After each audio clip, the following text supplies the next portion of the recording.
8 земји членки на Европската Унија, Австрија, Италија, Хрватска, Словенија, Унгарија, Чешка, Словачка и Грција објавија заеднички документ во кој бараат процесот на проширување на Европската Унија да не се оптоварува со нови услови за земите кандидати. Тие оценуваат дека правилата за пристапување и механизмите за следење треба да бидат правични, временски ограничени и да се темелат на објективни критериуми. Според нив, воведувањето нови политички или институционални пречки ризикува да ја намали довербата на земите кандидати во процесот на интеграција и да го ослабне влијанието на Европската Унија во регионот. Постојаното додавање нови барања, политички предуслови или институционални пречки во текот на процесот би ги демотивирало кандидатите, би го поткопал кредибилитетот на европската перспектива и би го ослабнало влијанието на самата Унија во нејзиното соседство.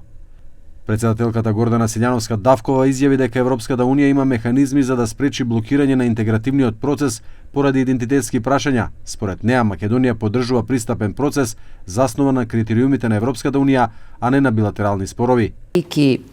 По она што го слушавме во Европскиот парламент, низ форма на амандмани, низ форма на говори, низ она што потоа го слушавме од определени политичари, дури и во рамките на Европскиот парламент, заклучокот е дека многу треба напор, многу добра волја за да се нормализираат исчекориме некако.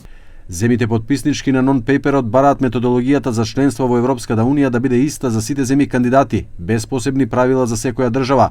Според нив, заштитните мерки и преодните периоди треба да бидат временски ограничени, засновани на јасни критериуми и да не создаваат нови обврски, туку само да го зајакнат спроведувањето на постојните услови, вклучително и почитувањето на добрососедските односи и по членството. Подписничките на нон-пейперот, меѓу кои е и Грција, велат дека документот не воведува нови обврски, туку ги зацврстува оние што веќе се составен дел од условите врз кои се темели членството во Европската Унија.